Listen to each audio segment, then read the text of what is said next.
Narito po ang ating mga balitang pampagood vibes. Magandang araw mga kabatang langgam ES.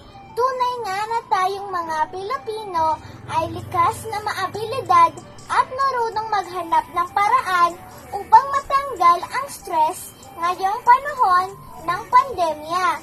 Ito ay pinatunayan ng pagiging mahilig sa pagtanim ng mga halaman ng ating mga nanay, tatay, tita, ate, at marahil ng ating mga guro.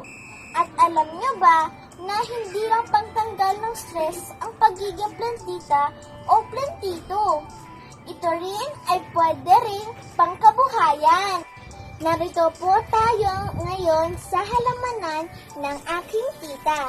Sa labas pa lang ng kanyang bahay ay bubungad na sa iyo ang mga magaganda at makukulay na halaman. Tara, ating interviewin ang aking tita tungkol sa pagiging plantita. Tita, maaari niyo po ba ikwento sa akin ang pagiging plantita? Oo naman, madali lang ang pagiging plantita. So, itong mga halaman na to, nakakatanggal yan ng stress. Kapag malungkot ka, pwede kang tumingin-tingin din sa mga halaman.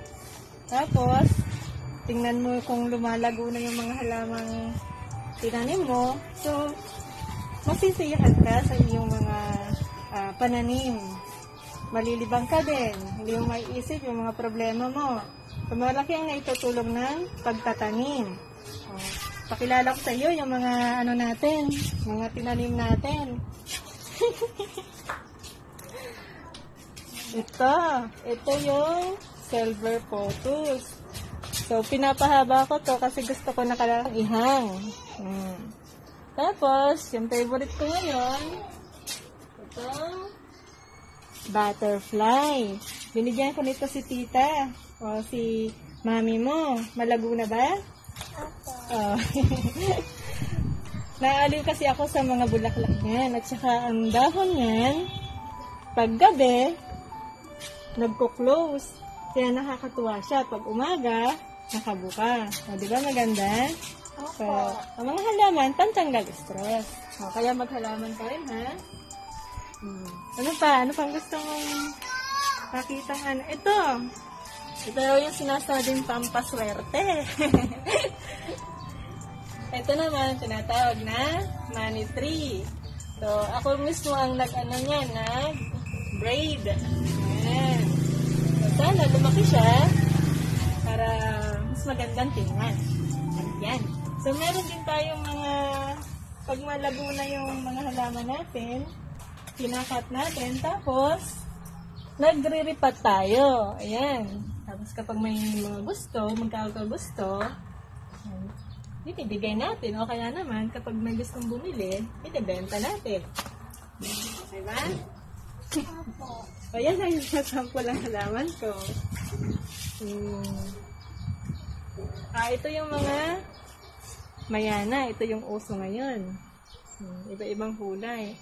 So sa taas, kung pupunta tayo, meron pa din mga ibang klase ng mayana.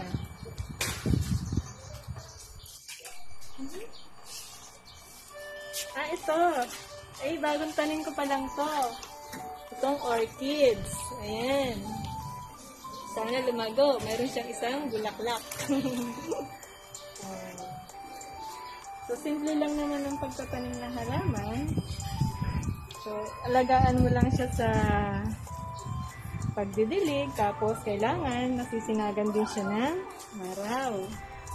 Hindi pwedeng lunodin sa tubig. Kasi kapag nalunod, mamamatay. Hindi rin naman pwedeng tuyong-tuyo kasi mamamatay din. So, dapat, maayos din ang natin sa mga halaman kasi para sila ay lumago. Tita, maliban po ba sa mga bulaklak, ano pa po ang pwede itanim? Maliban sa mga bulaklak, pwede rin natin itanim ang mga herbal plants katulad ng lagundi. Ito yung mga pwede natin gamitin sa pag-inubo, lalaga lang. Ito, meron din tayong insulin plant. And meron tayong mga Ayan, mga kalamansi, damong Maria. Kapag masakit ang tiyan, ito yung nilalaga namin. Meron din kaming tanglad. At meron kaming oregano. Ayan. So, ang oregano, di ba? Umiinom ka ba niyan kapag inuubo ka? Opo. Dapat malakas resistensya para hindi uminom ng mga gamot. Pero kapag hindi maiwasan, ayan, nag-herbal muna kami. Hindi muna kami umiinom ng mga gamot na binibili sa mga drugstore. So, hanggat nakakaya ng herbal, nag-herbal kami. Tapos, dito sa street namin, halos plantita na mga ka-street ko. So, para bawas stress yun, di ba? Okay. Ayon sa mga pag-aaral, ang paghahalaman ay may magandang epekto sa kalusugan ng tao. Maliban sa nakakatanggal ng stress, nakakatulong din ito sa pagtaas ng kumpiyansa sa sarili. Ang pagtingin sa berdeng dahon ay nakaka-relax sa ating paningin.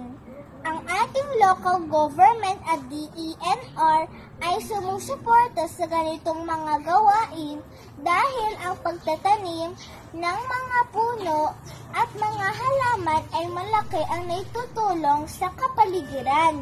Ayon din sa isang psychologist, maganda ang paghahalaman sa mental health ng isang tao dahil tayo ay nagpapahalaga sa buhay.